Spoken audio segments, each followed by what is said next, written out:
This is helping me be warmer. If you're cold, pounding on your thyroid helps.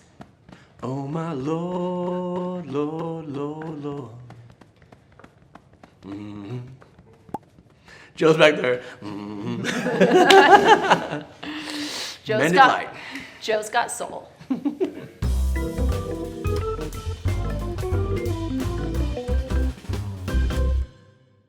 All right, folks, let's talk about liars and the lying lies they tell. Wow. Well, we have a lot of negative energy and judgment about lies, especially when they're committed against us. We're just shocked and appalled and offended. But the fact is, and angry. I'm angry. Yes. Still a little bit angry. Cross me and I will destroy you. We associate lying with malicious intent, lying to get gain, Right. lying intentionally to deceive, lying to hurt another person, lying for just pure self-serving reasons. There are some sociopaths and dark, nefarious people who lie maliciously. Or just dishonest. Or just dishonest, yeah. Yeah. Out of selfish pleasure or whatever, they don't care who they hurt. But everyone lies, and to many it becomes a habit. Dr. Greg Baer, in his book Real Love and Post-Childhood Stress Disorder, says we don't lie because we're bad. We lie because we're afraid. And I've never felt so seen by a quote in a book, because my greatest shame is I strive to be an honest person and a person of integrity. And I just tell these, what I, in my mind, reflexive little white lies that end up causing a lot of damage. Emotional damage! Now, first of all, when I say everyone lies, does everyone lie? Yeah, we do.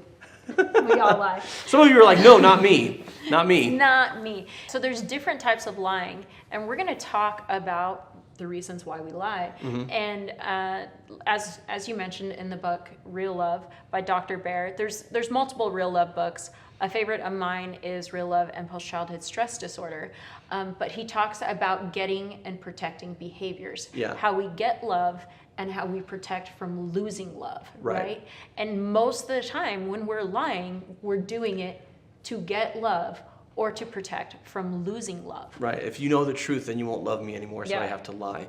Or, I'm not good enough for you to love the real me, so I have to lie and create something that you will love, right? Right. Getting love or protecting ourselves, for sure. And almost all of this goes on unconsciously, right? Yeah. Because we learned in childhood that we need to behave a certain way, we need to appear a certain way for us to be lovable. Yeah. And we all have the innate need to be loved. But when we're trading what Dr. Baer calls imitation love, or what I would call conditional love, it's never enough. Yeah. It's like we're dying of thirst, and that thirst isn't being quenched. Yeah. You may feel like you need help, but you're not sure you can afford it.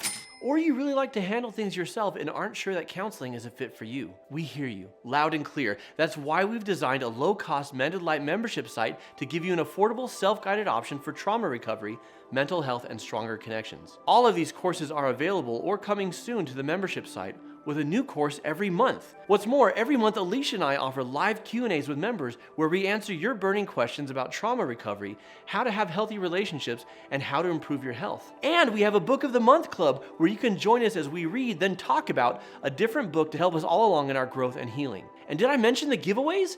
Every month we select winners from among our members for free Mended Light merch, gift cards, virtual lunches with Alicia and I, vacations, and even cruises. Every day you go without needed support is a day you suffer needlessly. Our membership site is built out and waiting for you, complete with videos, audio recordings, workbooks, summaries, and practical application exercises so that what you're learning truly takes hold in your life. And we're waiting for you to answer live your questions and give you direct feedback and guidance. Sign up for your Mended Light membership today with no sign-up or cancellation fees. Why wait to heal? Why wait to feel brave and whole? Get started today by clicking below. Here's a few examples of lies that we tell, or how people lie, right? Covering up or minimizing mistake, creating the impression of a level of competency that we don't have, acting more interested than we are, hiding our discomfort in a situation, blaming people for more than their fair share of a responsibility or mistake, blaming other people for how we feel, hiding our displeasure, exaggerating our success, minimizing the success of others, exaggerating our anger when we're offended, or pretending to not care when we really do. Yeah. Like, the list could go on. They're all right? forms of dishonesty. Right. Yeah. And we do them for different reasons, but usually, like you say, it's to get love or to protect ourselves when we feel like we're going to lose love, or to protect other people, which we're going to talk about actually in our next video in this series. Like most people, I learned to lie at a very young age. I was afraid of getting in trouble. I was afraid of the consequences, and I learned that if I just told my mom what she wanted to hear, I could throw her off my scent and she might look elsewhere for the culprit, right? It's a fear of rejection, right? Yeah. And especially for a dreamer and a healer, rejection cuts. Like, you know, we say sticks and stones may break your bones, but words can never hurt me. Yeah. For a closer, that might be true. Yeah. For a thinker, it might be partially true. For a dreamer and a healer, it is completely not true. Yeah. Physiologically, you interpret rejection the same way as you interpret physical pain. Yeah. And you will go to the same lengths to avoid it. And so we learn to lie. Yeah. Right? And then, of course, what ends up happening is sooner or later you get caught in the lie, and then you feel really, I mean, maybe you have a strong enough conscience to feel awful about it initially, but you feel awful when you're caught about it and you're confronted with it. And I see this on our son's face because he's a habitual little liar. We're trying to get him out of it right now. I'm sorry. But every time he's caught, he's always so sad and he feels, I'm so sorry. And you're like, and of course we say, you're sorry you got caught, but he's really sorry that he feels that there's now this distance between us that he doesn't want, right? Whether or not that distance is actually there, that's the perception. So early on, I learned to lie to get out of trouble, and then later on, when I was older, I would lie to protect people, to protect people's feelings. I didn't want to hurt their feelings, and if I had a problem with somebody, I wouldn't speak it. Right? I would just take it on myself and avoid the conflict so that they could go happily on their way, and I would continue being miserable. And what ended up happening, like through hundreds and thousands of tiny little incidences, is I developed a pattern of dishonesty. And what that would look like in my life is I would optimistically commit to things, not lying when I said that I would get it done. Not intentionally. Not intentionally lying, because I believed that I would get it done. Right. But then I wouldn't get it done, and I'd be asked about it, and Jono, did you get this done? Oh yeah, for sure. And then I'd be like, crap, I really got to hurry and get that done. And hope Gotta get it done now, because I told him I already did it. and hope that I don't get caught with that. You're not the only one. And that's the thing about most liars, and when I say most liars, I mean most of the human race, is that they're not sadistic, conniving people. That most people want to be honest. We recognize that honesty is necessary for trust in relationships, and that trust is necessary for healthy relationships. And so it just follows, like, we want happy relationships, we want trust, we want to be honest. And most people have the value of honesty. But again, most people lie. And so we carry this As guilt. a coping mechanism. As a coping mechanism, right? And we carry this guilt inside of us.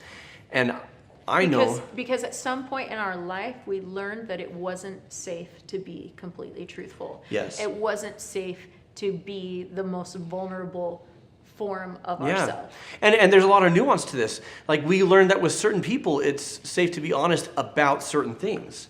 Right? And then we feel good when we're honest with them, but then other things we don't open up about. And then we've also seen some people who are honest to a fault and they pride themselves on it. And I'm like, well, honestly, you're an a-hole, because it's not always appropriate to share exactly what you're thinking in any given moment. Like, Hi, Mr. Reed. Like the new dress? Whatever takes the focus off your head. but the thing is, you feel the guilt over lying, and then that feeds into self-loathing. I'm a terrible person. I can't believe I just lied to this person that I loved. And then the self-loathing, paradoxically, feeds into more lying. Because if I feel like I'm a terrible person, then I also assume that I'm unlovable. And the only version of me that could be loved is a facade, is a fake version that I have to hold up. And that's a getting behavior, right? I'm trying to get love. Even if you're loving this fake version of me, at least it's something. At least it's some form of affection. And the assumption is I am not worthy of love in and of myself. That reminds me of something else Dr. Baer says, that to be truly loved, actually loved, and not the facade version of us, right? We need to be accepted to be loved. And to be accepted, we have to be seen, the real version of us, right? The warty, not pretty, unkept, like, version of us. And then to be seen, we have to tell the truth about ourselves. Right. So again, to be truly loved, we have to be accepted. To be truly accepted, we have to be seen. And to be truly seen, we have to be honest. And most of us are too scared to do it, because it is inescapable that if you are completely authentically you, there will be people that reject you. Right. And one of the great things I learned from that book is that that's a value judgment on them. Like they're rejecting you because of what they value, not because of a deficiency in your worth, right? Well, and almost all of us carry wounds from our formative years. Yeah. Of not feeling safe and Yeah. having to change to be accepted and to be loved, but it's not real love. And so like you share your experience of like, no, I received real love at home from my parents. Yeah. I didn't receive it from my siblings. I didn't receive it from my peers. Yeah. So here are the coping mechanisms I came up with. I'm one of the few people I know whose parents were truly unconditionally loving, and a lot of that was undone, unfortunately, by most everybody else in my life. And so what that would look like for me is, because of fear of rejection, fear of hurting the other person, fear of being judged, fear of losing relationships, I developed a habit of reflexive lying. Not premeditated lying, more of the, I hope nobody asks me this so I don't have to lie. More of a, I'm just going to tell a half-truth, or I'm going to hide it. I'm going to hide it. But then people, you get asked, you reflexively lie. And by reflexively, I mean, it's just habit. You don't even think about it. And then the same thing always happened to me, which is, oh crap. Why did you do that? Like, you could have just told the truth, because I know from my work that the lie is almost always more harmful than whatever you're covering up. Like, whatever you're covering up, if you tell the truth about it, person might be upset or unhappy about it, but they're going to be like, at least you told me the truth, and at least I can trust you to be honest with me. Yeah. And so I knew that, but I'd still reflexively lie, and I'd be like, oh crap, I wish I just said the truth. The truth really wasn't that scary. But now I have to come forward and say, I'm sorry I lied to you, which makes me look like a terrible person. Liar! Self-judgment, false. But makes me look like a terrible person, or I can just dig in my heels and go with what I had just said. And you all know the story, like when you lie, how many other lies you have to tell to keep that story going. Your dad's wife has a framed art in their house that says, if you tell the truth, you never have to remember anything, right? Because if you lie, you got to remember all the different things. And where this came to a head is I had in our relationship a years-long, well, I had this in life, a decades-long habit of this. And so, of course, that type of thing you carry into a marriage. It's not like you get married and suddenly all of this goes away. Right. And And the way you are in one area of your life, you're not different in another area. Right, exactly. Like, who you are is who you are. That is how you show up in life. And so, for good or bad. And you know, there are a lot of good ways I showed up in life that I showed up in our marriage, but this one, like, and time after time after time, for you, because of your life experiences and because of who you are, and because you are... Integrity is everything. Yeah. And something I truly admire about you is you consistently act with integrity even when it's difficult to do. Which, by the way, made me feel even more guilty any time I would lie to you. Because it's like lying to, you know, Wonder Woman. Like, you've always got the lasso of truth on you, so you always tell the truth. The lasso of Hastia compels you to reveal the truth. And it was just like, how can I admit to this person who has such integrity that I just lied to them? And of course, you would find out, you know, a lot of different things, and over time that eroded trust in our marriage. Well, and to clarify, like, it wasn't extramarital affairs. No, it wasn't like it was. You weren't lying about moral issues, because Right. that's a hard line for me. That I'm like, oh, No, and it's not in moral my... and ethical. Like, Yeah. lying. That's a hard line. It's I not in my experienced- nature... I'm sorry. Say that again. I experienced that in other marital relationships, and that's a hard line for Yeah. me. Well, and committing grossly immoral acts Right. is not No. in my nature. No. So That wasn't the issue. The issue was that because this was a habit, what it meant was the stuff that I lied about almost always was not that big a deal, but because I was lying, there's not You didn't trust. want me to be disappointed. Yeah. So to save me from disappointment, you were like, yeah, I totally did that. Now I'm gonna hurry and go do it. And if Because I told her I did it. And if I'm being honest, people say this all the time. They're like, I lied to protect you. No, you lied to protect yourself. And if we're being honest, it's almost always a percentage of both. I did lie to protect you from being disappointed or hurt or whatever, but a lot of... Yeah, but I didn't want to be protected. No, you didn't. And then, but I would lie to protect myself from, the wrath of Khan. And, I don't know who that is. I know. It's a Star Trek thing. Obviously a very angry person. But it got to a point where it had built up so much over time that our marriage was on the line. Yeah, it was a factor. And yeah, it was a factor in our marriage being on the line. And there was something that I kept from you for over a month. I'm telling them because she already knows. There's something that I kept from her for over a month. You're telling me now? That you're seeing it live in real time. We're imploding. It's like reality TV. Just kidding. No, I think reality what I kept from you in and of itself actually wasn't that big of a deal. I just asked you a straightforward question. Well, before Okay, that, sorry, go ahead. my plan was like, I'm not going to lie to her. I'm done lying to her. Tell her the truth. And in fact, I had been working very hard to tell the truth. And there were several things that you asked me about that was uncomfortable for me to tell the truth, but I told you the truth. And there were several things that I told you that I knew you might be upset, but I'm like, I'm going to tell her the truth and I'm going to be honest. And so in a lot of ways, I was doing a lot better with my honesty, but there was this one thing and I'm just like, I'm just not going to tell her. And I'm like, so it's going to be fine. Like what she doesn't know won't hurt her. But then you asked me about it and I reflexively lied. Yeah. And I can't even look you in the eyes when I tell this because I still feel a fair amount of shame over it. No way this goes wrong. No way. And I reflexively lied. And I did that thing that I just described, like, crap, why did I do that? And I knew why, because I was hoping that I'd never be asked about it. And you suspected, and you're not no dummy, so you asked me again, and I doubled down. Yeah. And what happened next was I was sitting there thinking, this is like a day later, hours later, whatever it was. And I thought, well, who do you want to be? Asking myself that. I want to be somebody who's 100% honest. My whole life I've wrestled with this. My whole life I look myself in the mirror and I think liar. And now I am trying to build trust in this relationship that matters. It is the most meaningful relationship I have, and I'm undermining that by not being honest. And the same fear came up that's come up, because I talk about the fear of disappointing you, but really the fear is, what if I lose you? What if I get rejected? What if I tell the truth and telling the truth cost me everything? Because again, it wasn't what I was lying about that was the issue. It wasn't some big thing. It was just the fact that I'd lied again.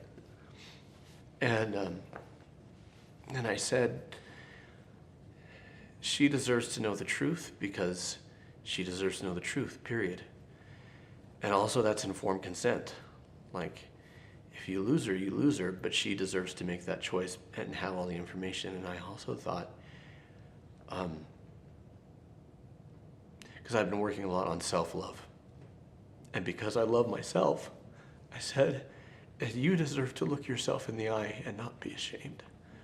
You deserve to be an honest person, no matter what the consequences are. So I came clean and I told you. And I told you that I'd lied twice. And that effectively, and this is a really painful thing for me to admit, but it's exactly what it was, that I gaslit you. That you had your judgment and I, out of fear for myself, tried to get you to question your own judgment.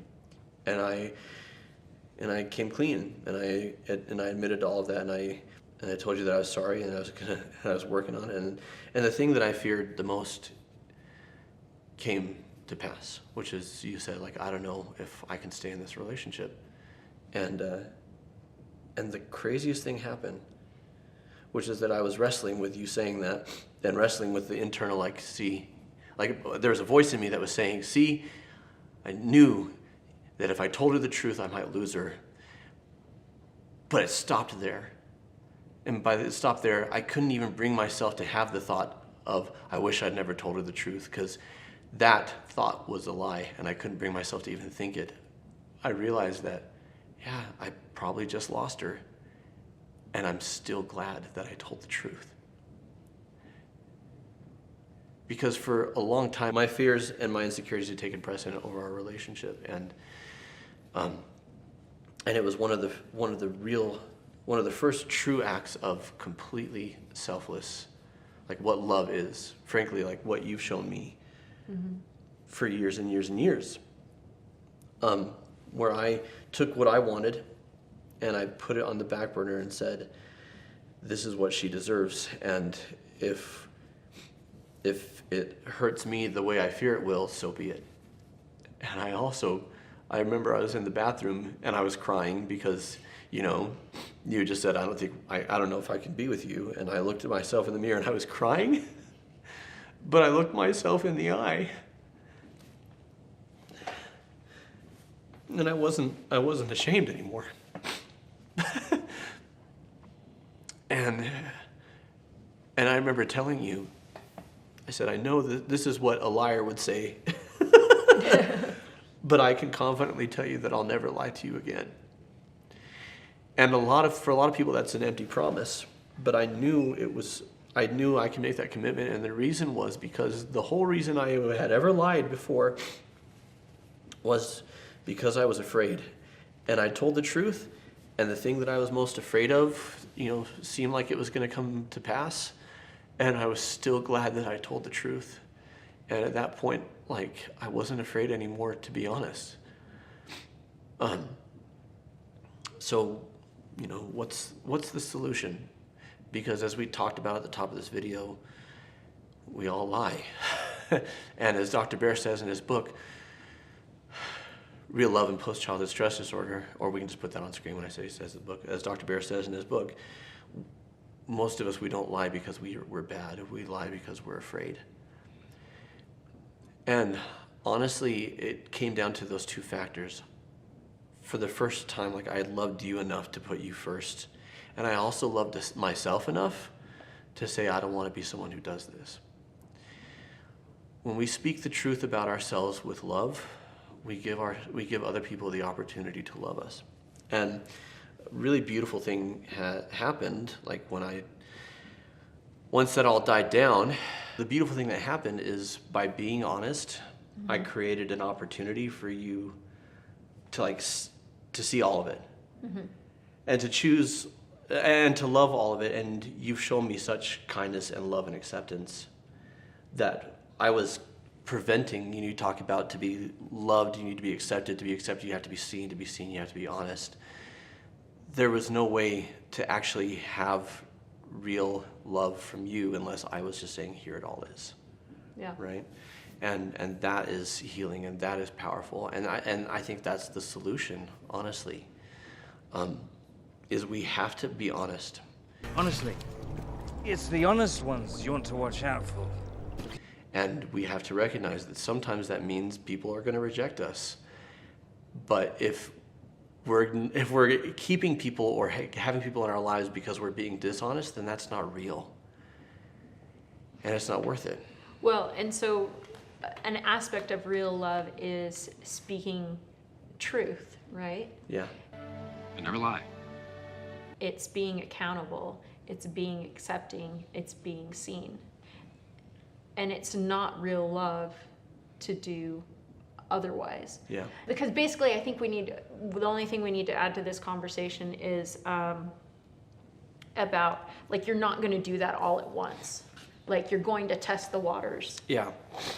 With a little bit of honesty. And we can bring up wise men and women. And if there's safety there, you can test it more.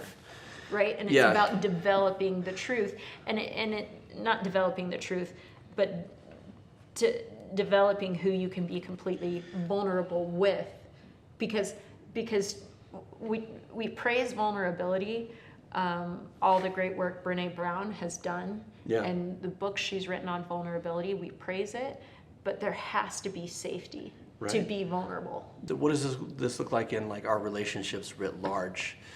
Not everybody is safe to be vulnerable with. Brené Brown talks about vulnerability as power, and vulnerability brings us close together, but at the same time, not everybody's ready for it. Yeah, vulnerability is a form of courage. Yes. And maybe even the most ultimate form of courage, And- right? It takes a lot of courage to be vulnerable. It does, and what makes it You an are act being of... very courageous. I am. Thank you.